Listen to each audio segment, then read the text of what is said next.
अहो दारू पियेल माणसाला जर चहा पाजला तर दारू उतरती ना, असं ऐकलं बरं म्या की दारू पियेल माणसाला जर चहा पाजला तर त्याची दारू झरकन उतरती.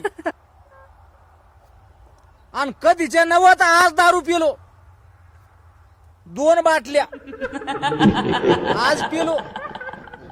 आणि एका घंट्यानं साली आली घरी पाहुणी, तिच्या संग 2-4 कुटबळ घरी आलो आमच्या. घरी आले म्हणलं बाबा नमस्कार झाला, बसले आणि सालीनं मस्त चहा बनवला मग तिच्या हातानं स्वतःच्या. आता आमच्या घरात म्हणल्यावर काय बाबा, घरची म्हणे तूच बनव. सालीनं हा घट दुधाचा चहा बनवला, सगळ्याला द्याला आणि मला बी द्याला. मी म्हणलं मला नको चहा, म्हणलं मी नाही चहा पित. आता मला माहित होतं की पहिलं चहा जर प्याला तर आपला सगळा इथे नाश होणार आहे, सत्य होणार आहे.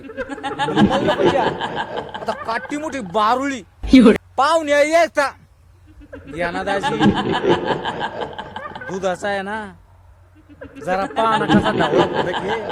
अहो मला नको देऊ चहा, अद्रक टाकेले ना दाजी. अहो नको बिचारे, मी पित नाही चहा. नाही लवंग टाकेले, इलायची टाकेले ना. अहो नको देऊ बिचारे मला चहा. अहो प्याना दाजी, जर सक प्याना का रुसले माय. अहो काय सांगावं इलं, मी तुझ्यावर रुसलोय का काय सांगावं. आता तुम्ही सांगा, आता काय करावं तुम्ही सांगा.